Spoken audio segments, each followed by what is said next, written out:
കിംസ് ശ്രീചന്ദ് ഹോസ്പിറ്റലും കണ്ണൂർ വിഷനും ആയിട്ട് ചേർന്നിട്ട് ആരോഗ്യരംഗത്തെ പുതിയ പുതിയ മാറ്റങ്ങളും ആരോഗ്യരംഗത്തെ വിദഗ്ധരുമായിട്ടുള്ള ചർച്ചകളും അതേപോലെ ഇനി കേരളത്തിൻ്റെ പുതിയ ആരോഗ്യ അധ്യായത്തിൽ എന്തൊക്കെയാണ് വരാനുള്ളതെന്നുള്ളൊരു ചർച്ചയാണ്. ആരോഗ്യരംഗം എന്ന് പറയുന്നത് വളരെ വളരെ പെട്ടെന്ന് മാറിക്കൊണ്ടിരിക്കുന്ന ഒരു രംഗം തന്നെയാണ്. ഇപ്പോൾ റോബോട്ടിക് സർജറി വന്നതോടുകൂടി നമ്മളെ സർജൻ്റെ എത്താത്ത കൈകളിൽ എത്താത്ത സ്ഥലങ്ങളിൽ റോബോട്ടിക് കരങ്ങൾ എത്തുന്നു. ആ റോബോട്ടിക് കരത്തിനെ സർജൻ കൺട്രോൾ ചെയ്യുന്നു.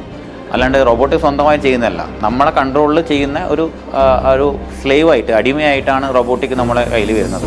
രണ്ടാമത് ഒരു പുതിയൊരു അധ്യായത്തിൽ വർക്ക് ചെയ്യാൻ പറ്റുന്ന ഒരു സാഹചര്യമുള്ളതിൻ്റെ ഒരു ത്രില്ലും ഒരു സന്തോഷത്തിലാണ് ഞാനിന്ന് ഈ പരിപാടിക്ക് നിൽക്കുന്നത്.